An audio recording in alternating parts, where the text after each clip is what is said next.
Welcome to Massive Passive Cash Flow, the podcast that guides professionals to financial prosperity. Join our community and let's start building your wealth. Here's your host, Gary Wilson.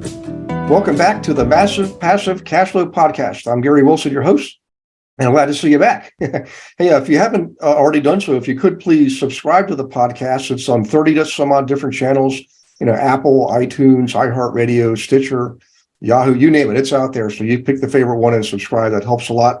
And while you're out there, by the way, go visit globalinvestoragent.com website.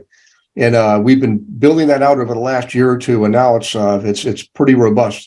If you're an investor, go grab yourself one of our investor agents. They're trained to work with you and I, the investor. And if you're an agent, man, you hit the help button or learn more button, because right now, the way the market is, you need to, it's not time to panic, it's time to prepare. If you're in brokerage, you need to be working with investors. And I'm not talking about the no money down, low down stuff. We can teach all that, but really the right investors are the ones who generally have money. And people like dentists, there's a plug for dentists out there. How about that? They're smart with business. They understand business and they create investors. So for you agents, take a hold now. I'm telling you, this is my fifth cycle, and every time it's the answer. So if you're looking for the answer, this is it. And again, sorry to ramble. We got a great guest today, Jacob Salem. So first off, Jacob, thank you very much for joining us. I know you're popular and you're busy, and this was a big win for our podcast. So thanks for joining us. Well, Gary, I'm honored to be here, and I've done a lot of research about your podcast, and you truly have an amazing listener base, and just listening to your podcast, you deliver so much value for your audience. So I'm honored to take part. Thank you very much. I appreciate that. Hey, if you wouldn't mind, I've read your bio, the long and short version, and you got some really cool stuff in there and a very awesome connection that I want people to really take a hold of here. So if you wouldn't mind, just kind of start with how you got to where you are. What led you to be working in this industry of social media and helping people with their marketing? Yeah, so the quick 30-second pitch is I build, buy, and sell companies, number one. But my full-scale digital marketing agency, EZMetrics, is by far my most successful, most lucrative business, where we help business owners by teaching and doing digital marketing for them. And the plug to drop is we've had the privilege of serving the Ziglar Corporation for the last 8 years, creating all of their Facebook ads. I personally grew their Facebook page from 1.2 million to nearly 7 million followers, completely organically. Now my team manages most all of that now. We have 26 people on our team now.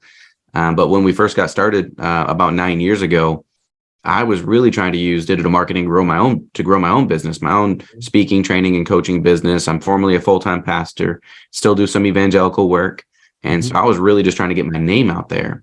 And so in the process of learning the skill of digital marketing as a whole, there's a massive difference, and we might get into it, between digital marketing and social media marketing and the two different facets there. I realized while I was learning for myself that many business owners around the globe needed it for themselves. How do I attract that dream customer? How do I actually get them into my pipeline, right? How do I take a modern day Rolodex and use it, right? How do I build this database, and what does that look like? And so about 8 years ago, I began reaching out to other business owners saying, hey, I'm doing this for myself. And I was really transparent in the beginning. Haven't quite cracked the code yet. But in trying to crack the code and being able to help other industries, I started reaching out to dentists, chiropractors, realtors, mortgage officers, ended up in Ziglar's pipeline, and then ended up with a lot of speakers, trainers, and coaches, and even worked with Les Brown for about a year as a partnership deal. And so we've been able to serve a lot of people, deliver value. Went a little long there, but I love digital marketing. I love talking about marketing. I love talking about sales, and I love helping others achieve their goals using those vehicles. Yeah. Well, I appreciate that too. And that helps a lot, because I want people to have that context, and we'll build from there with maybe some case studies and things like that. It's interesting that people you mentioned, I always tell people, I'm just a regular guy, but I've had a few things happen in life where whatever I built or pursued ended up being, very fortuitous, and the timing, whatever. It's not like I was a Harvard graduate, but I had some tough breaks too, but the good breaks far outweigh the tough ones. And one of the good breaks was going to an unveiling of a book called 3 Feet from Gold out in Anaheim, California. Greg Reed wrote the book, and he had all these top influencers there, including Les Brown. So I got to spend time in what they call the green room with Les Brown and his family. And then he came to speak for one of us at one of our events in Pittsburgh. Pretty amazing. And it just goes to show you guys, everybody listening here, I know this might sound fantastical, but it really isn't. It's just a matter of you stepping forward, putting yourself out there into the world, and not being afraid to reach your hand out and shake hands and introduce yourself. Everybody were in a position that you're looking at was where you are at one point, and they didn't get there by themselves. Lord knows I didn't get where I am by myself. I definitely had help. And most of those people that we're talking about are very helpful people. And Zig Ziglar, I'll say that one for later, but another probably awesome, one of my all-time favorite heroes, and just all around good guy, absolute stellar citizen. So in any case, I could go on and on, but let's get back to you, Jacob. And so if you can maybe come up with let's just start with one example or case study, maybe like a dentist or a business owner that's like they got some traction, they got a practice, they're making money, and they know that there's more, but they just don't know how to do it. So kind of plug us in there if you don't mind, if you have an example there. Yeah. So the biggest thing, though, when speaking about any business, whether it's a dentist, a chiropractor, a realtor, an HVAC, whatever technician, doesn't matter. It's understanding that you have the right offer and the right audience, right? Marketing works when you show the right offer to the right person at the right time, right? Pretty common statement there. And a lot of people come to me because they know me as like a Facebook expert. I do have 1 million followers on Facebook, right? We do spend and manage right around $1 million a month in Facebook ads for our clients. We're also now increasing that for Google as well. We're a Google partner too. And that's where two facets come in. It's really understanding where is your ideal customer before you start spending advertising dollars there or trying to grow your social media presence there. And so before we even go into that, you also want to back up a little bit more in understanding how digital marketing actually works, right? Digital marketing and social media marketing are really two separate things. And I could lean into this for our entire podcast. So I'll try to synopsis it really quick. Okay. Social media marketing is when you're leveraging a social media platform, somebody else's playground, if you will, to reach your ideal customers, because your ideal customers are hanging out there, right? So if your ideal customer is on Facebook, which actually is now that older demographic, right? So 30 years and beyond, and maybe even a little bit older than that, 35 and beyond, that's really who's on Facebook. You got your TikTok is a little bit of a younger audience and people are getting there. Twitter is more of your professional, your athlete. LinkedIn is more your business professional. So it's understanding who's on that platform, but then also understanding that when you're playing in somebody else's platform, let's call it Facebook, you're literally playing in their social media playground that they created, and they can take their ball and go home at any time. You have to play by their rules. They can change them mid-game, and they can shut down your ad account, shut down your Facebook page. And many people have gone through that, including myself, but we have battled through it. So social media marketing is literally where you're leveraging somebody else's playground to reach your ideal customer. Do research on that playground to see who's even hanging out there to make sure it's even worth your sweat equity to be there. If your ideal customer is not there, go play somewhere else. Yeah. Digital marketing is where I actually use bait, a lead magnet, an ebook, a podcast, a coupon code, a webinar, whatever you could give away of true intrinsic value to get somebody to leave that playground and come over to your website or your funnel, or even pick up the phone and call you. So now you can actually pull them from that playground, put them into digital marketing where you now have control, right? If I get somebody to opt in for a webinar or opt in for an ebook or buy something, a tripwire offer from me, I now have your name, your email, your phone number, and I can begin leveraging the tools and resources we have at our fingertips today, which would be like email marketing, text message marketing, mini chat is another form of marketing, or the old school marketing of actually picking up the phone and calling your prospect. Once I get them to leave social media, give me their name, email, phone number, I now have control as that business owner of how many times I want to get in front of them to actually build real value and automate as much as I can. Anything with business, which you know this, of course, Gary, you want to eliminate before you delegate, or eliminate before you automate, and automate before you delegate, right? Yeah. Just a really good way to grow business. And so for me, I'm always trying to use a real simple marketing system where I'm running traffic on social media, right? Driving them to a landing page, pretty basic, giving away something of value, and then I'm following up via automated emails, automated text messages, and having our sales team call. Any business can do this, dentist, chiropractor. But you mentioned case study, and I know before we started talking, you mentioned we may have some HVAC on here. There is a relatively new, not brand new, but relatively new platform in Google called local service ads. If you're a business owner, a service-based business owner, and you're listening to the podcast, go Google local service ads. It's only available for specific industries right now, but as long as you're licensed and insured, Google has a brand new ad platform, not brand new, a relatively new ad platform where you only pay them for verified recorded phone call to your business.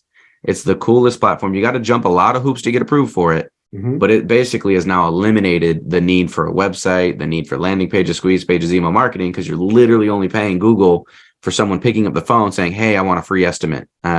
Roofers do this a lot. And the category, I have it listed on one of my website pages. I might pull it up later in the podcast and read it. But if you're in a service-based business, go check that out, because it's a guaranteed way to grow your business. And in addition to that, it's literally guaranteed, because if that recorded phone call isn't your ideal prospect in your local demographic that you and Google decided on, Google will literally refund your ad spend. So that's a cool platform for that segment, but that doesn't qualify for dentists. Unfortunately, dentists aren't quite there yet. Dentists, we still need to run your Facebook ads, work great. Free cleaning, discounted cleaning. Google ads still work great, because when I needed a root canal, the first thing I did was go to King Google and look up where's the best place to get a root canal. So Facebook and Google still work best for that category. Realtors are in a crazy market right now, because we just went through this big spike. Now interest rates are going back up. And so it's a unique industry to be in right now. Facebook ads is that interruption marketing where you're using it to educate and build a true following base as well. So just a little bit of a rant there, and hopefully answered your question. Sure. Well, it's the Google service that you say, it's Google local services. Let me write that down.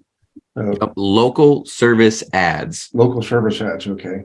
And then I actually am really quick, just going to go over to my website, and I know I have an actual list of all the current approved industries, and they're trying to add more industries to it, but you do have to jump a lot of hoops. So, and I'm just going to rattle off a couple really quick. You got your locksmiths, plumbers, garage doors, electricians, HVAC, air duct, appliance repair, auto glass service, auto service technician, carpet cleaners, event planners, handymen. So you kind of get the gist of true service-based businesses, right? Tree services, roofers, roadside assistant, photographers, pet groomers, right? If you are B2C, a service-based business, licensed and insured, you can go to, I think it's just local.google.com, I think, local.google.com. Okay. No, local service ads. I'm going to get the actual URL for them. Okay. So, it'd be ads.google.com/local-services. If they just Google local service ads, it'll pop up. But that's just a real plug. We are leaning into it at EZMetrics. We're leaning into it like crazy this year, because there's nothing like getting on a sales call with a prospect for my team and saying, we guarantee the results. Like literally, we'll refund your ad spend and we'll refund everything, because it's working. That's pretty phenomenal, because I know that one of the challenges for any business is growth. I mean, it's like you have to be the master of two sets of skills. One is the product or service that you're offering the community, right? The other one is a set of skills of being a business owner, which is completely different. And in that set of skills, one of the challenges has always been marketing, advertising, because there's no guarantee. You put the money out there, and I mean, it's but here it sounds like they've solved that conundrum, if you will, which is really good for small businesses. I know what it's like. I've built 7 businesses, and you get to that first threshold where it's sort of stabilized, but it's a small market. And it's not anything you can like, okay, I can retire. No, it's usually you're working your butts off, So to get to the next level takes a real concerted effort, and it's just a real challenge for people.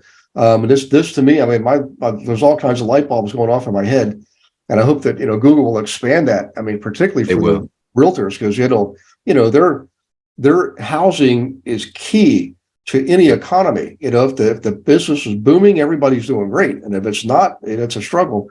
And so there's always pressure, and then a lot of agents get out of the business, unfortunately, when it goes down, because they don't have that background. They just don't have the that years and years of service and knowing what to do when the proverbial poop hits the fan. Which is ironic, because the ones that stick with it usually end up making more money.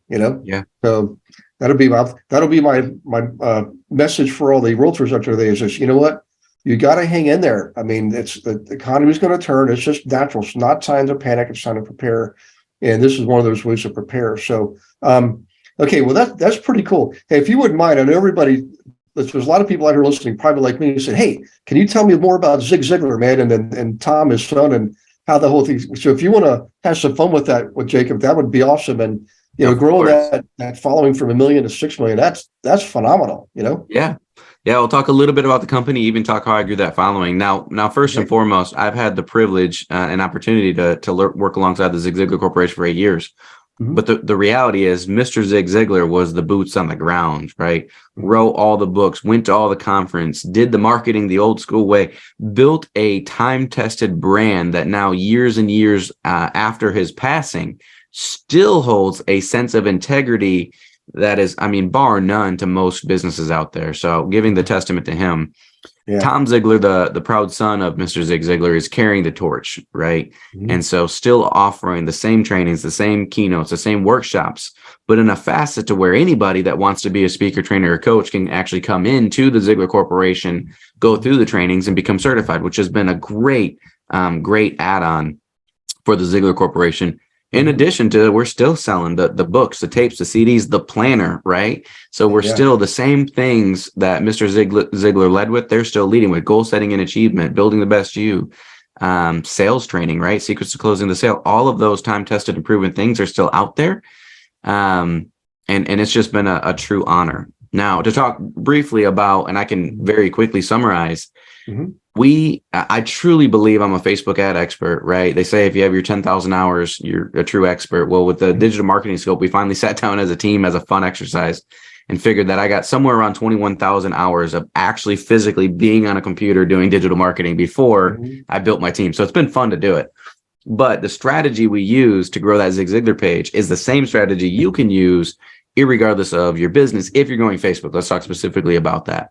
Okay. Facebook's business pages have an algorithm, right? Of how many people they're going to show your post to each time you put content out there, whether it's a reel, whether it's a video, whether it's a story, whether it's an infographic, whether it's a quote poster. And in the time that we grew the page that big, quote posters were going incredibly well. Infographics, if you will, were going incredibly well on Facebook. So at the time I took over the page, we had about 1.2 million followers. I was really able to read the data of how many posts or how many people each post reached. Now, if you have a business Facebook page, which you should if you're a business owner, at the bottom of it, it says how many people that post reach. So if you have 100,000 followers and you put a post out there, you might only reach 1,000 of those followers, which is heartbreaking, right? That's Facebook's way of trying to make you spend money with them. And so I was able to see, so we had about 1 million followers. I was able to see, if I posted this quote poster, it reached 100,000 followers, right? And on average, I was seeing each post was reaching about 100,000 followers. In studying that data, I was able to learn that every post on Facebook has about a 4 to 6 hour lifetime, meaning however many people it reached in 4 hours, 4 to 6 hours, give or take, that post was dead. And so we began using quote posters and posting live. There was a big difference between posting live and scheduling. We were getting a more organic reach if we actually posted live on the platform. So we would post a content, right, but quote poster every 4 to 6 hours on the Zig Ziglar page. And unless that post went viral, we would stay consistent to that. We post every 4 to 6 hours, every 4 to 6 hours. In doing so, we were reaching more people organically of that 1 million followers. In doing that, we were getting more likes, comments, and shares. The shares are what got us out into more people, and that's what brought on the more followers to organically grow that page. Okay. Now we have reels, stories, and videos and live videos, which are all need to be worked into that routine. And still the same algorithm is true. 4 to 6 hours is the lifespan on a business page on Facebook. So if you can create that amount of content without drowning yourself as a business owner, try to play within that algorithm and at least post every day. But if you post more frequently, you'll reach more people frequently and you'll be able to grow that following.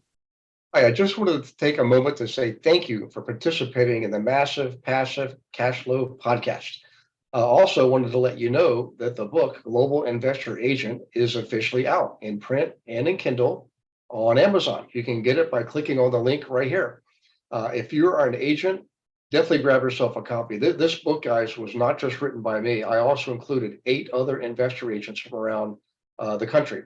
And I didn't just handpick them. I literally opened it up to the entire audience, and it was first come, first serve. So you're going to get feedback from brand new agents all the way up to top 25 team leaders. Some on my team, some are not on my team, with valuable insight and instructions and guidance and actual checklists to follow to not just survive but thrive in this market. I know you're looking for that advantage, and this is it. By the way, if you are an investor, grab a copy for your agent. And for everybody, all profits from the sale of the book, Kindle and print, all go to the Healing House Foundation, 100%. Thank you for doing that too, guys. Let's get back to the show. Okay, interesting. All right. Now let's talk about timing here. I'll kind of date time stamp the podcast here. It's pretty clear we're entering a new phase of this current economic cycle, and guys, again, I want to emphasize, when I was younger, I would worry about this stuff. I had people say, hey, we're going into recession. I'm like, oh my gosh, what am I going to do? I got kids, and, just panicking. But that's what the news does to you. So I suggest turn off the mainstream news, first off, because that's commercialized now. It's a commodity. They're selling it. And anything they can do to get you and I excited to stay glued to the tube, they're going to do it. Yep. So you're better off finding, services that you can read on where you're in control. In any case, fast forward here. Clearly, the writing's on the wall. Like you mentioned, Jacob, we had a huge spike in housing prices for a year or two, followed by now 3-4 interest rate hikes, actually. And they're saying there's probably going to be another one. Yeah. So it's going to cool the economy off. It's just natural. It's necessary, and it's not anything to worry about. So what are the things that you would do strategically? This is what I'm getting at. When it comes to digital marketing and social media marketing, are there strategy changes that you would make in light of that? I mean, this is one area I'm completely a novice in, and this is why I'm so glad you're here talking about this, because it helps me personally too, Yeah, well, I am forever an optimist. I make money irregardless of the president or the economy, right? That's the thing. Yeah. Most of the crazy entrepreneurs out there, we believe we can do that. Yeah. We have done this. We have done for you clients that we've had to begin shifting for. So when you're running advertising, you can measure your KPIs, key performance indicators, a lot of ways. So first and foremost, know your data. Truly know your data. Know how much it costs you to get a lead, period, and how much it costs you to get a customer. No matter what, whether you're working with an agency, marketing yourself, everything is measurable. Don't just go throw money at advertising and hope it works. It should be measurable. If it's not measurable, don't spend money on it. Yeah. So that's the first point as we're going into this. Don't lose money. Then the next thing is we've had to make some shifts, right? So if people truly are starting to spend less money, and maybe that's true. I don't want to publicly say that because it probably is true, but maybe it's true. We want to begin shifting our marketing focus. And so I fully believe, every sales training I've ever been to in my entire life, you hear somebody say, the money's in the list, the money's in the list, the money's in the list, right? You got to grow the list, grow the Rolodex, right? That's, bringing that into relative terms, that's growing your CRM, growing your email database. And that is true. So we've had clients where we were getting like a 14 ROAS, which means you put $1 in and you get $14 back into your advertising immediately because you're selling something online or you're getting that fast. Those numbers have dwindled for a couple of specific industry or companies I'm referring to for the time being. And so what we're doing with companies like that they're seeing people aren't just taking out their credit card and buying, is we went back to focusing on old school marketing, which is building my Rolodex, building my list, creating good offers for free or cheap that somebody will either come over and fill out their form to get more information about, sign up for that coupon code, to begin really just using your marketing dollars to grow a massive database, to begin growing your reach, growing your following, growing your infrastructure, so that when the market turns around, you now have this big ecosystem that you've built for your own business that you can reach out to. And you're still trying to reach out to them during the down times, but it's a better use of your marketing dollars to grow that database because you can leverage that long term rather than just going directly asking for the sale to cold traffic. Yeah. Okay. All right. That makes sense. And I'll touch on that too. I know in the past, in the old days, people would cut marketing budgets when times got tough. And I always thought that's the opposite of what you want to do. I mean, I spend more. Yeah. You want to capitalize on it. And it's a funny thing is, here's a good example of real estate. I mean, that's my background is real estate investing. And I was in banking too. So I had two different completely different industries feeding me information. But what I realize is, let's still take the last recession. There was a lot of properties being turned over. I mean, unfortunately, a lot of people lost properties, but a lot of people gained properties. And the moral of the story is the properties actually didn't go anywhere. The property doesn't care if the economy is going up or down. Like, the property's there. It is going to change hands. And all you have to do is figure out, how do you participate in that? Either as a seller, a buyer, or someone facilitating a transaction, like a real estate agent or a title company or lender. There's still business to be had, and a lot of it. So as a result, with that philosophy, the brokerage company I had at the time, we grew sixfold in the recession years. And it wasn't like I was some kind of a genius. We just happened to have the right model at the right time. And that's why you always prepare. You don't ever want to circle the wagons. I mean, maybe there's reasons for that, but for the most part, guys, when things are changing, it creates opportunities. And you just try to keep clear-headed, think through, and how do you reach people? Which it's through digital marketing. So hey, if we could touch a little bit on, now the world is everything's available globally to everybody at any moment. But when it comes to digital marketing, is there anything that you would do differently, like in Montana versus what you would do in, say, with California? California is far more populous than Montana. But geography, I guess, is what I'm getting at, because now we have real estate investing, for example. We have investors coming in from all over the place, more than ever before. It's not just a local guy. It's people from Egypt and South Africa and all over Europe and Vietnam. I personally have served clients in 13 different countries, So is there anything to be said about that, or is there anything you do strategically, or can you target? Do the platforms like Google and Facebook allow you to target certain areas? Even if you're in Florida, can you target people in Chicago? Things like that. This is really, to me, has always been kind of a baffling thing, because you want to spend your money wisely. So in any case, I'm probably rambling too much. I'm sure you get the gist of the subject there. So. Well, the answer, the answer is really straightforward. That yes. So different demographics need different marketing tactics, from copy to graphics to what you show, but using any platform, and this surprises a lot of people. It doesn't matter. And I'm not a TikTok or a Twitter expert, but I've advertised on their platforms. You can drop a pin anywhere you want to advertise and then use that platform's targeting features. I still believe Facebook is the best, me personally, because that's what we use the most.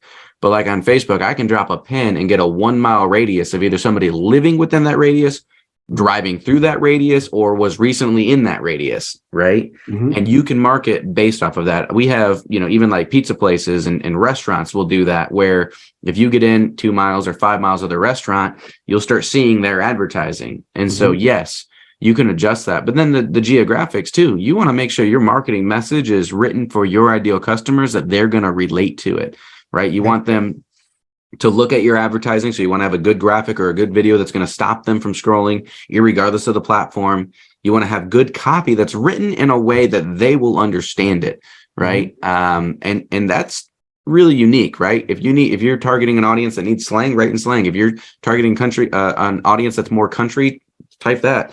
If you want to get political. I personally don't, but if you want to, go for it. You can drop a pin and target within a 1 mile radius on almost any platform nowadays, which is incredible. And it's probably the number one reason why we are as successful as we are. Okay. All right. Well, that's awesome. And most businesses are obviously localized. They're location specific. Even dentists that have multiple practices are generally, in an hour range. I mean, there's franchising, Aspen Dental, things like that. That's a different story. But actually, what would you do? Here's a question. Perfect example. I'll use my own production team as a guinea pig here. So I run a team of real estate agents across the country. We serve investors, and we're in 26 states in probably 50 MSAs. So I try to help them as best I can, to not just to give them leads and coaching and all the stuff that they should expect. But when it comes to marketing, promoting the brand of being an investor agent, we're trying to look for things to do there. And I know most things are location specific, but can that be done? Using my team as an example, can you market on a broader scale in a way that actually helps some way or another the agents that are their feet on the ground? I don't know if I'm making sense with that question, but yeah. So we have a client that I'll give a shout out to them. Softwall Systems out of Florida. It's a completely different industry, but they have in-network distributors all across the United States. And so from one mothership company, let's call it one account, you can then go show your ads in these drop pin radiuses. So if you have the 26 or whatever the number was there that you mentioned, I think it was that, you can literally drop pins in the radius in which they serve and run advertising, generate leads for them, and then distribute them directly to that individual that serves that area. You can do that really, really easily on Facebook. A little less as simple, but Google as well. You can do that on every platform. And we're actually doing it for one of our companies, as mentioned. Awesome. Well, now that leads to another question. Like take what's the town in northern Alabama? Well, I can't believe I'm drawing a blank. We used to call it the second Pentagon. Huntsville, Alabama. Okay. So you had Huntsville, Alabama, strong military influence, high tech. People don't realize this, but that site there was actually part of the Apollo space program years ago. They did a lot of testing there. So you got awesome. That location, and then you got another, like, let's just take Augusta, Georgia, Augusta, South Carolina, right on the border. There's the same town, both states. Obviously golfing. Everybody, you think of Augusta, what do you think of? You think of golfing. They also, by the way, ironically, have more churches per capita than anywhere else in the country. My family's from South Carolina, so didn't know that. So when it comes to selecting your audience, and I know Facebook has some capability here. I'm not sure about Google, but can you is there a way to be selective in who sees your advertising? In other words, if you're looking for people in high tech, is there a way to I hate to use the word targeting, but appeal to that person, Yeah. So target is the right word here. You can target them with the selective demographics that are available. But then you also want, as mentioned a little bit previous, we want to write copy and imagery and graphics that will appeal to them, right? That their personality will literally respond to. But yes, I used to joke with this. You can't do this exactly anymore, but I used to say on podcasts and interviews and keynotes, this would have been about 2016. If you want to target the soccer mom down the street with, 3 kids and 6 credit cards, rents their home and drives a minivan, you can do that. You can't be that specific anymore, but you can still get really specific. You can target parents. You can target how many kids they have. You can target the zip codes that have higher income. You can target interest. You can target what they're shopping for. So yes, you can target all of those things inside the ad platforms. That's amazing. You actually just reminded me of something we did several years ago in Georgia. One of my students had just had a baby, and they were right away thinking, man, Gary, I need to buy some real estate. In 18 years, my kid's going to go to college, and what do I do? And I said, well, yeah, just perfect. Just, buy a duplex now, put it in a trust, and then when your child turns 18, you maintain some control, because you don't want to just give an 18-year-old a house, but you can borrow against the house to pay the tuition bill, and then the monthly rent's coming in, right? You can give your child for food and books and things like that. And they developed into us creating a group of investors who were new parents. And I said, it's an idea, but I think you should try it because you're being niche specific. But think about all the other parents who just had children, and within the last, say, 1 to 2 or 3 years, they're thinking about that 18 years down the road. You could create a community of those people and to invest. And that's exactly what he did. He wrote me an email a couple of years later. I'd forgotten about it. He said, I just want to tell you, we meet every month now, and man, this group is awesome. They just get together and talk about investing and share ideas. And he did it the organic way, yes, the old fashioned way. But so we can probably do that, right, on Facebook. Yeah. Oh, that's awesome. You can literally target parents, and then you can choose the age of their children, infant, 1 to 4, whatever the different variables in there. But yeah, you can target moms, dads, parents as a general, and then the age of their kids. Yeah.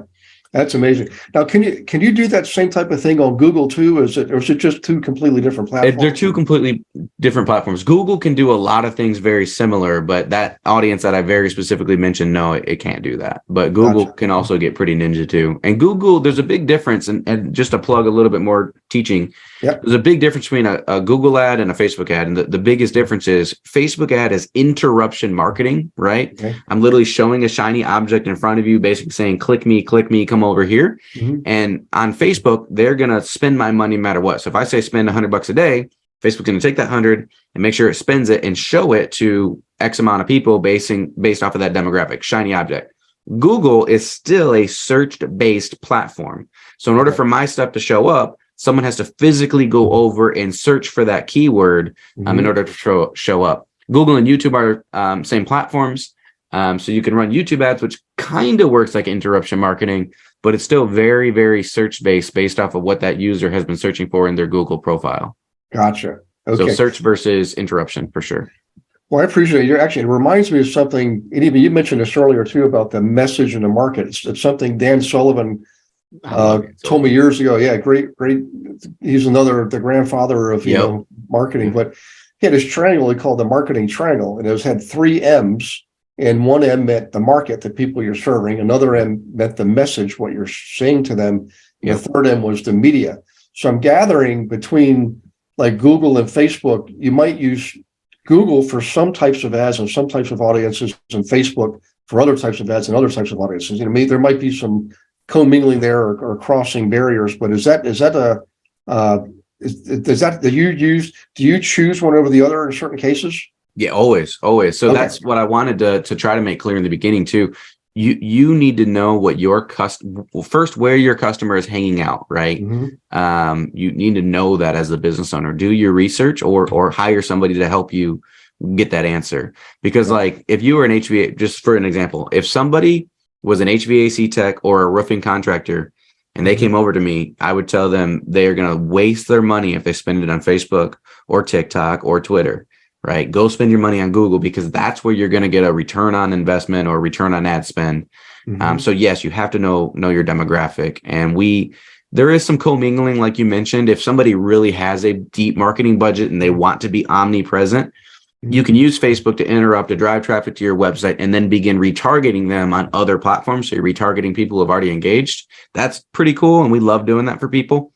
But if, let's say you only have $1,000 a month to spend as a business owner on ads or even 5,000, you want to put that on the platform where you can get the best ROI, and every single industry is different.